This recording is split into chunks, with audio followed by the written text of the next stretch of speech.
కర్ణుణ్ణి ఎవ్వరు దానమడిగినా వెనకాడడు. అలాగే ధర్మరాజు కూడా దానం చేయటానికి వెనకాడడు. కాని కర్ణుణ్ణే దానవీర కర్ణ అని ఎందుకంటారో తెలుసా?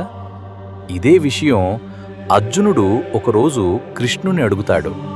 అప్పుడు కృష్ణుడు నవ్వుతూ, త్వరలోనే తెలుసుకుంటావర్జునా అని చెప్పి ఒక భయంకరమైన తుఫానుని సృష్టిస్తాడు. మరుసటి రోజు కృష్ణుడు కొంతమంది బ్రాహ్మణులను ధర్మరాజు దగ్గరకు పంపిస్తాడు. ఆ బ్రాహ్మణులు, ధర్మరాజా, హోమం కోసం మాకు 100 కిలోల పొడి చందనపు చెక్క కావాలి అని అడుగుతారు. వెంటనే ధర్మరాజు తన సైనికులతో రాజ్యమంతా వెతికిస్తాడు. కాని తుఫాను వర్షం కారణంగా ఎక్కడ చూసినా తడి చెక్కలే పొడి చెక్కలు కనిపించవు.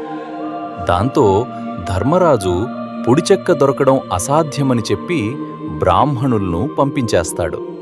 ఆ బ్రాహ్మణులు కర్ణుడి దగ్గరకు వెళ్ళి హోమం కోసం పొడి చందనపు చెక్కలు కావాలి అని అడుగుతారు. కర్ణుడు మౌనంగా నిలబడి బాగా ఆలోచించి నేరుగా వెళ్ళి తన భవంతిలో ఉన్న అన్ని కిటికీలను, తలుపులను విరగగొట్టి ఆ పొడి చందనపు చెక్క మొత్తాన్ని ఆ బ్రాహ్మణులకు అప్పగిస్తాడు.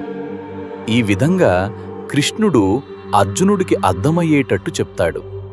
దానం ఇవ్వడం ధర్మం కాబట్టి ధర్మరాజు ఇస్తాడు, కాని కర్ణుడికి దానం చేయటం స్వభావం.